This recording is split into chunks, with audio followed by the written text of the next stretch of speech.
Hey everybody, welcome back. My name is Elise, and this is 10 to Life, where we're talking all things true crime. So if you are brand new and you've never checked out this channel or podcast before, welcome. Happy to have you guys here today, and I hope you enjoy the case coverage. And if you do, please help support the channel and follow along with the channel by hitting the subscribe button below or pressing follow on the podcast, which I think is something you can do. I don't know. I should probably look into that. I think you can do it, but I don't know 100%. There's got to be a way though. And for all of my returning 10 to Lifers, welcome back. As always, I'm so happy to have you guys here today. And for those of you who are listening to the podcast version of this, if you want to check out the video version where we include video footage related to the crime scene photos, and other information that is visual on the screen, head on over to YouTube 10 to Life and you can watch the video version of this case. Okay, guys. So I realized today, actually I realized literally 5 minutes ago as I sat down on this couch, that I'm wearing yet again another black and white striped shirt with glasses, which I think that I have worn in the past 3 or 4 videos that I've posted. Different shirts, but all black and white stripes nonetheless.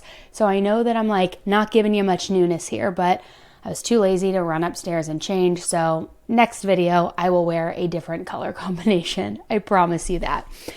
Today's case that we're talking about is one that came recommended from a lot of you viewers, as a matter of fact, and it is compared to the Chris Watts case. We're not even going to go into what the Chris Watts case is because everybody knows it. It's a household name, but this case has been very closely aligned to that one. And it's been requested by quite a few of you over the last several weeks and months. So we're going to talk about it. Now, Beau Rothwell had a decision to make. In a text exchange with his girlfriend, they were weighing out his options, and there were 3 options to be exact. One option was to say goodbye and move on. Option 2 was to tell Jennifer that he had an affair and wants a divorce. And option 3 was to wait and see how the pregnancy goes, if she miscarried or if something else happened. Then he would be able to leave her. But who was Jennifer? And what did he mean by if something else happened? So let's go back and start from the beginning of what would turn into a story very reminiscent of the Chris Watts and even Scott Peterson case. A story of a young wife, a seemingly loving husband, and a baby on the way. So guys, let's get right into it. 10 to Life with Elise starts right now. Jennifer Rothwell was born on November 20th, 1990 in Overland Park, Kansas, and it's said that Jennifer had many friends and loved celebrating life. One of her favorite things to do was spend the holidays with her family. She loved to travel and was a very bright young woman. She grew up to receive a bachelor's degree in chemical engineering and was described as being very, very skilled in her career. Jennifer was a trusted friend and colleague among those who knew her. Jennifer met her husband Beau in 2013 when they were both studying engineering at the University of Missouri, and the two of them would go on to get married in 2015. From the outside, looking in, Jennifer had the perfect life. A great job, great friends and family, and a great husband. By 2019, they were pregnant with their first child together. And Beau was also an engineer, and he was an engineer for a company called Ambitech Engineering, where he had many friends as well and played racquetball with them in his spare time. Just, again, a picturesque life. One of his racquetball buddies even described him as a very loving husband and said that Jennifer and Beau seemingly had a great relationship. But as we all know, no one really ever knows what goes on behind closed doors. And like so many other young husbands, Beau was beginning to feel trapped in his marriage and was less than thrilled about his wife's recent pregnancy. On a cold evening in November, Beau Rothwell called police to report his wife Jennifer as missing. He stated that on that Monday night, he and Jennifer were at home together watching TV, and then he last saw her on Tuesday morning, November 12th, while he was leaving for work. He said that she had not returned home from work that evening, which was very abnormal for Jennifer. Jennifer was said to always be in contact with him and with her family, and would never just not return home without telling someone what she was doing. There was also a very bad winter storm that night, and those close to Jennifer were worried that something may have happened to her on her way home, that perhaps she was in an accident, or that this weather, somehow impeded on her journey home and that something has happened now to her. And the next day, a friend texted Jennifer's mother, Robin, asking if everything was okay with Jennifer, because she also had not been to work that next day. Beau went on to make a heartfelt Facebook post notifying friends and family that Jennifer was missing. The post stated, "Some of you may have heard already, but last night my wife Jennifer went missing. I've filed a police report and the search is ongoing. Please, if you hear of anything or have any information, it would be greatly appreciated." Soon after Beau filed the report, Jennifer's 2011 Hyundai Sonata, as well as her cell phone, were found abandoned in a local commercial area. Beau was out with others in the community searching for Jennifer when he was notified that her vehicle had been recovered. Tonight, police are searching for a missing woman from West St. Louis County. Good evening, I'm Mike Bush. And I'm Ann Allred. Thank you for being with us. Family members and friends haven't seen or heard from Jennifer Rothwell in 2 days. 5 on your side's Robert Townsend is following this case. He joins us live from Rothwell's neighborhood, where investigators are right now. And I talked to Jennifer Rothwell's parents on the phone. Now, they didn't want to go on camera. Their big concern is just hearing from their daughter. I'm going to step back and you can see right now, St. Louis County Police, they are here sitting in 2 vehicles on Rothwell Street. They blocked off this street. In the background there, where that light is at the porch, officers are going in and outside this house. We believe that they are searching in and out of this house. Again, the family's house here off North Winds Drive in West St. Louis County. That all has been happening in the last few minutes. Again, officers, detectives, they look to be going inside this house searching for possible evidence, I believe, in connection with this woman's disappearance. Again, this is what I know. Jennifer Rothwell is 28 years old and married. She's 5 foot 6 inches tall. She has long light brown hair, curly hair. She weighs about 150 pounds. Now, she was last seen leaving her West St. Louis County house yesterday morning. Creve Coeur police located a car not far from this house the same day near the intersection of Olive and Fifi Road. Flyers of the missing woman are posted right now inside several businesses in this very neighborhood. Police also tell us Rothwell's family and friends usually talk to her every day, but again, they have not heard from this woman since Jennifer left home early yesterday morning, and that's why they filed a missing persons report. Police say Rothwell's husband, all of her relatives and family members, they spent the day talking to them. They said right now they have not named anyone as a suspect. Again, they say everybody's cooperating and they just want to know where this woman is. Again, police tell us this young lady has never disappeared before. Back here live, again, you see a very active scene in this neighborhood. St. Louis County Police right here sitting in 2 vehicles. They are also asking anyone who sees Jennifer Rothwell to call St. Louis County Police immediately. Of course, we're going to stay on top of this story. We'll pass it on as soon as we get more information. For now, though, live in West St. Louis County, I'm Robert Townsend. 5 on your side. Police asked Beau then if they could come and search his home, but Beau refused. And why would he refuse the police searching his home for his missing wife? And this not only is a red flag to us, but it's a red flag to the police, because this would then start to lead the police to believe that Beau knew more about Jennifer's whereabouts than he was letting on. He also refused to give them his cell phone or supply a DNA sample. And for all you podcast listeners out there, I am waving my red flag right now. It is one thing to lawyer up, but it is a complete other to refuse to cooperate or to evade sharing details with the police that could help you determine where your missing wife is. And just like pulling a play straight out of the Fotis Dulos case, and if you're not familiar with that one, it's on my playlist, go check it out. When police were searching a trash can on the couple's curb, police found various cleaning supplies, gloves, and paper towels. It was at that point that Beau decided it was time for him to ask for a lawyer. Yeah, I would say so, Beau. I would say so. On Wednesday evening, police found even more evidence that would change the trajectory of this case entirely. the detectives noted that Beau's truck smelled strongly of bleach, and once they were able to enter the couple's home, they found empty cleaning bottles and so much more. In the home at the bottom of the basement stairs were large red stains as well as areas of wet carpeting. There was a circulating fan pointed directly at the wet carpet, and even though the weather was absolutely freezing outside, the windows were cracked open, obviously trying to air something out in the home and dry something up.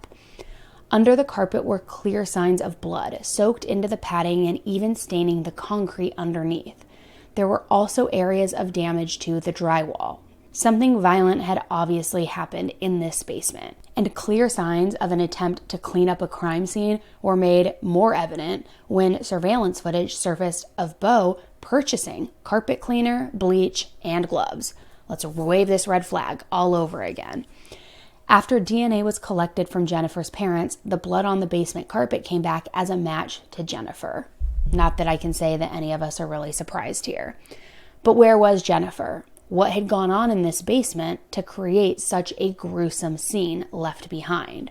Beau's portrayal of a concerned husband would quickly start to deteriorate, and even more damning evidence of a double life started to come to the surface. Now, I did want to add this little tidbit, I hate that word, but this little tidbit of bizarre information. The Rothwell home was actually just recently sold on Zillow, and there were tons and tons of people lined up to buy this home, knowing that something had happened inside the home, almost as though that were some sort of selling point in all of it. Now, it's not the law in Missouri to disclose any sort of death or murder in any sort of home that was for sale, but in this situation, there was no hiding that something had gone on in this home. And we're going to get to the details of what had gone on shortly. But since the home was listed on Zillow, I now have a few photos of the basement in the home. Now, obviously, it has been cleaned up, and this is all new carpeting. But in these photos, it just kind of gives you an overview of what it looked like. You can imagine Beau and Jennifer talking perhaps in the kitchenette area, and that maybe that's where all of this took place and began. You can also imagine prior to it being redone and cleaned up, blood all over the floor and in the carpet, and this being where something horrible happened to Jennifer. The evidence in the couple's home, the couple's vehicles, and the surveillance footage was enough for police to charge Beau for involvement in Jennifer's disappearance. At this time, he was charged with tampering with evidence due to his sloppy attempt at cleaning up the blood in the basement. And it always astonishes me when people commit these crimes and either do a sloppy cleanup or bring their cell phone with them, not realizing that those actions are what's going to get them caught. If you're going to report your wife as missing and play the role of the distraught husband, wouldn't you, at least dispose of the cleanup supplies that you had rather than on the curb of your shared home? It was also decided to charge Beau with murder, even without knowing where Jennifer was. Now, when this all went down, Beau must have gotten a rude awakening, because when he entered the jail, he immediately started talking and cooperating with police. Little Beau was shaken in his boots. Only a few days after the initial missing persons report, on November 18th, Beau gave the police information that ultimately led them to the discovery of Jennifer's body. Tragically, Jennifer was found about 45 minutes away from the couple's home in Troy, Missouri, in a wooded area near a highway. She was unclothed and covered in leaves and branches. Breaking overnight, police found a body they believe is a missing West County woman. I'm Corey Stark. And I'm Marissa Holloway. There was a massive search overnight after Jennifer Rothwell's husband, Beau Rothwell, began cooperating with police, which led detectives right to the body. Jennifer's husband reported her missing 1 week ago. And her car was found near Olive and Fifi. There had been searches focused on that area. Well, just a few hours ago, police found a body nearly an hour away near Troy, Missouri, along Highway 61. And that's where News 4's Justin Andrews joins us live this morning with the very latest. Justin. Corey, we're near that staging area where police basically put us because we couldn't get too close to where they were searching. So we're about a mile from where they were searching for Jennifer's body. And it was all hands on deck starting at 5:15 yesterday evening. Let's take you back to that scene here from yesterday. This thing took a quick turn, shifting the focus to Lincoln County. This after Beau and his attorney approached police Monday afternoon, that's yesterday, and said he wanted to cooperate with police. Well, that led them to the side of Highway 61. Here's the thing, 11:15 last night, police found the body of a white woman who they believe is indeed the body of Jennifer Rothwell. Keep in mind, her husband, who's charged in her murder, initially called police to report her missing last week. Detectives found Jennifer's blood stained in the carpet of the couple's West County home. It's horrible for things to end this way, but the fact of the matter is that we didn't have good news last week, and we felt like, unfortunately, that it was going to lead us to this kind of an outcome. I will say that it is good for the community, for Jennifer's family, certainly for her memory to have this wrapped up in this manner. It's a good thing that happens. However, at this time, our thoughts do go out to the victim's memory, her family, her friends. She had people that cared for her, that loved her, and that's important as we move forward. So at this hour, the chief could not speak to the condition of the body and also couldn't tell us the connection to Troy other than this is where that body was found, who they do believe is Jennifer Rothwell. But what made Beau all of a sudden start cooperating with police? Well, we asked the chief that question. You'll hear his response coming up at 5:30. We are live this morning. I'm Justin Andrews, News 4. Okay, Justin, we're waiting to hear that information. Now, at the beginning of this video, I mentioned that this case is reminiscent of the Chris Watts and Scott Peterson cases. That is not only because it was discovered that Jennifer was in fact pregnant, but also because Beau was having an affair, which we hear about so often in cases like this. In text messages exchanged with his mistress, who is currently unnamed, Beau expressed not wanting to have a baby with Jennifer. He wanted to start a life with this new woman, and a baby did not fit into those plans for his future.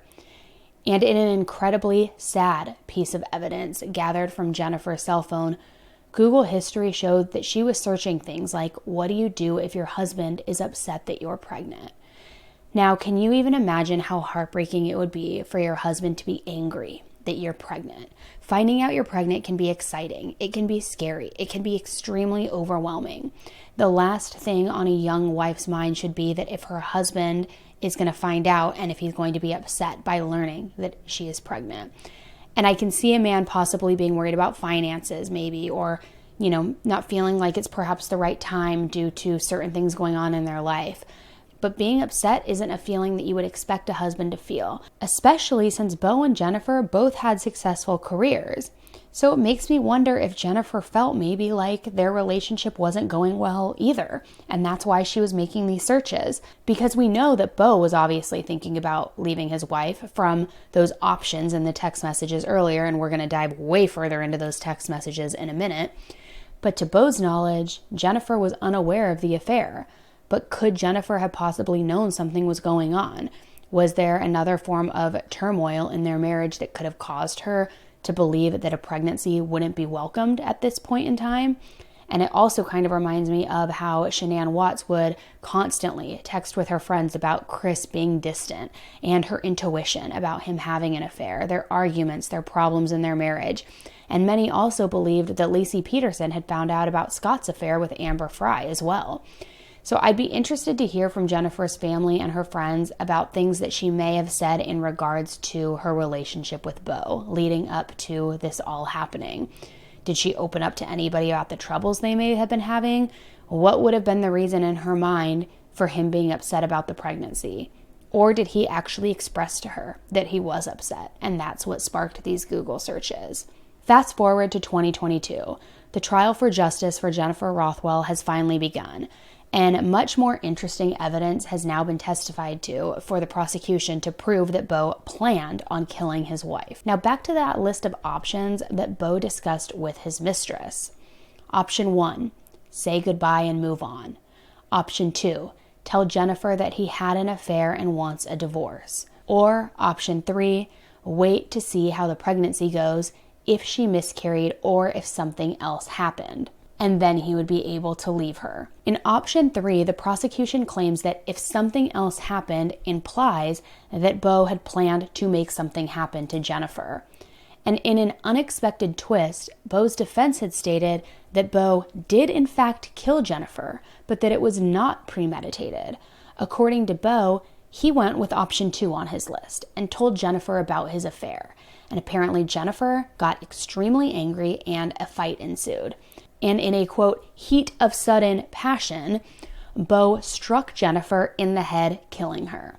The defense claimed that Beau and Jennifer had discussed having a baby, and he broke up with his mistress immediately when he found out that Jennifer was pregnant. He said that they even went as far as to discuss baby names.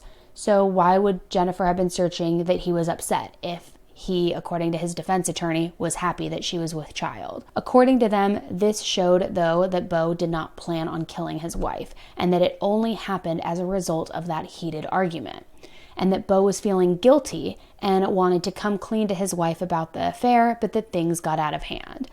However, evidence has shown that Beau was still in contact with his mistress and still speaking about being together. The evidence from cell phone records even proved that Beau slept with his mistress just days before the murder took place. Not quite the behavior of a man who is breaking off his affair to begin his life as a father with his pregnant wife. During the first day of the trial, the jury heard audio recordings of when Beau decided to finally cooperate with police and lead them to Jennifer's body. In the recordings, Beau refers to Jennifer's body as it, and said that there was a bag on the head and that the body would be naked.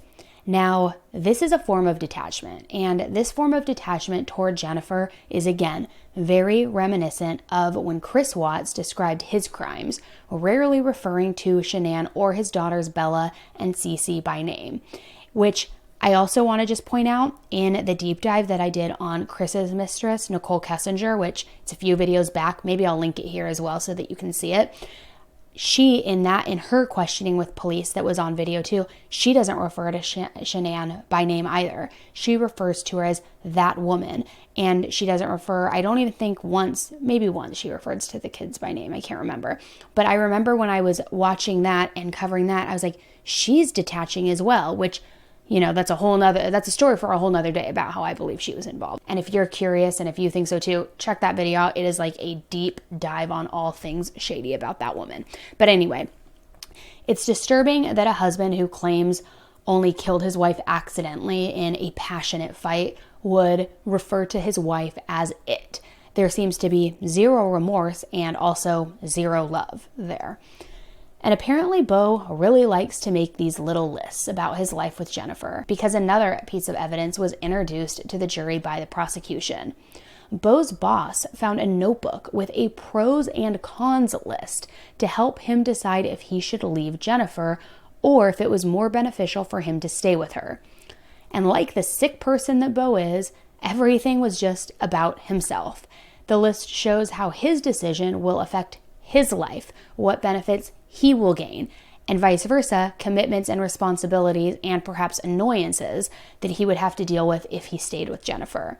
There's no mention on how his decision would affect Jennifer and no mention of how his decision would ultimately affect their child. And here's the list.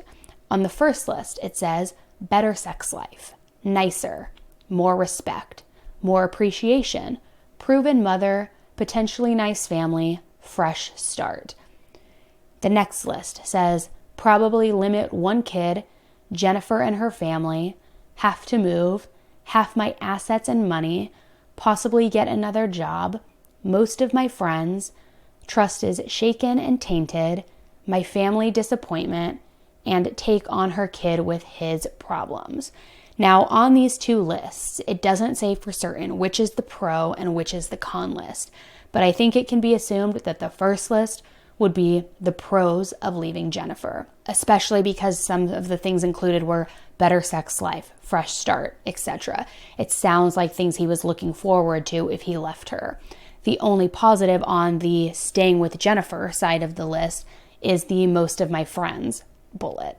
And I think that means that they probably share a lot of the same friends who he probably didn't want to lose if he ended up leaving Jennifer.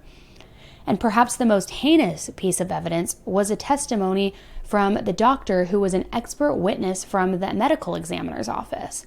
Now, although Beau's defense admits that he administered a blow to her head in that heated fight, this doctor described Jennifer's injuries as head traumas that he's only seen in high-speed car accidents. He stated that Jennifer's cause of death was blunt force craniocerebral trauma and that the impact fractured her skull and reached her brain, and it was that deep. The prosecuting attorney asked if a hammer or if simply a fist could make this injury, to which the doctor and the expert said, absolutely not. The prosecution told jurors that Beau smashed Jennifer's skull with such violent, homicidal force that she bled out on their basement carpet. This was not simply a single blow to the head in the heat of the moment, as Beau and his defense attorneys were trying to describe. This was a savage, brutal murder. The jury was forced to see evidence of Jennifer's body when it was discovered in the woods on the side of the road where Beau led them and had dumped her, and these photos were very graphic. I will spare you the details, but what I will say is that the way Jennifer was found was with such lack of human decency, any respect, love or care, like a piece of trash left on the side of the road, naked with a bag over her head. And this just shows the regard that Beau had for his wife, Jennifer. If all he did was hit her in the head in a heated moment, why go to the lengths of stripping her naked? Why put a bag over her head? And why dump her on the side of the road in such a heartless way? His tale about feeling guilty and wanting to come clean about the infidelity, being happy about the pregnancy, feeling sorry for how the argument went and how it got out of control was just such a load of BS.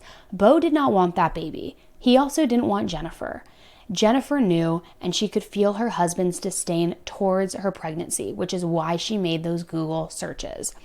Beau wanted to start a new life with his mistress and made sure that the or something happened from his list, and then he just discarded her like garbage afterward.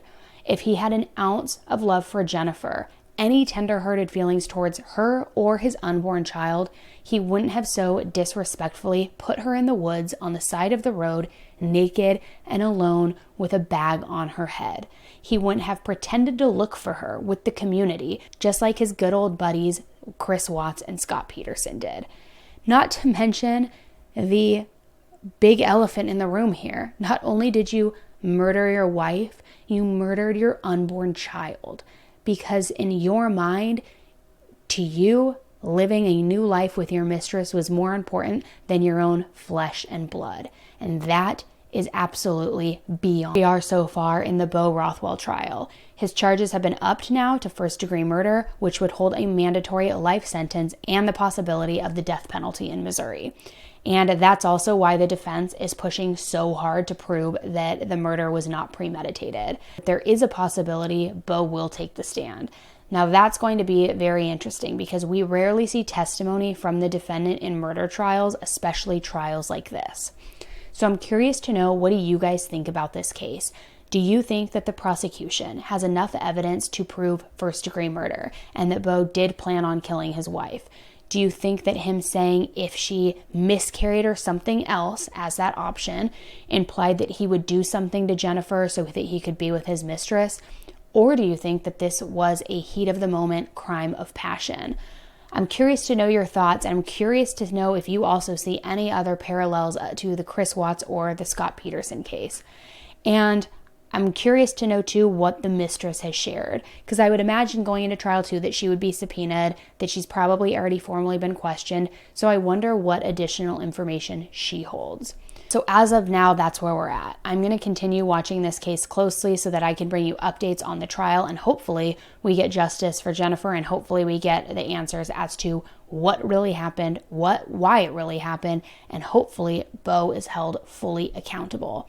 I'm not one who has really ever been a fan of the death penalty, not because I think it's inhumane or because I think it's too extreme, but because in my personal opinion, I'd rather somebody suffer for the rest of their life in a tiny, tiny jail cell.